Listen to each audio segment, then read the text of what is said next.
তিন কারণে। প্রথমে ইন্টেনশনের অভাব বা প্ল্যানের অভাব, দ্বিতীয়ত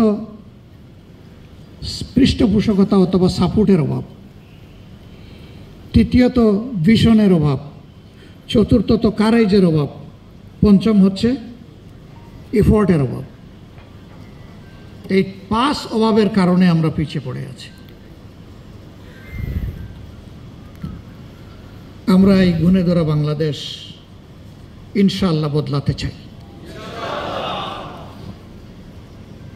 এবং জনগণের সহযোগিতা পেলে, আল্লাহ তাআলার আসমানি সাহায্য পেলে ইনশাআল্লাহ এটা সম্ভব। আমরা বিশ্বাস করি 5 বছরে উন্নয়নের বুলেট ট্রেন আমরা চালু করতে পারবো না, কিন্তু ইনশাআল্লাহ এক্সপ্রেস ট্রেন আমরা চালু করতে পারবো। এক সময় বুলেট ট্রেনও চালু হবে ইনশাআল্লাহ। ইনার্শিয়া অফ মোশনে তখন সিভিলাইজেশন সামনের দিকে চলতে থাকবে আল্লাহ চাইলে।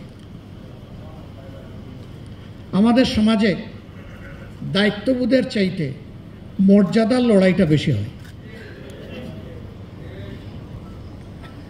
আমি যদি দায়িত্ববোধের সাথে আমার দায়িত্বটা পালন করি, মর্যাদা আমার পিছনে গোলামের মতো লেগে থাকবে। দুনিয়ার মানুষ মর্যাদার চিন্তা করে না। জাপানের মানুষ 9 ঘন্টা কাজ করে, এই 9 ঘন্টার ভিতরে 1 ঘন্টা তাদের লেজার পিরিয়ড, 40 মিনিট তাদের লাঞ্চের জন্য,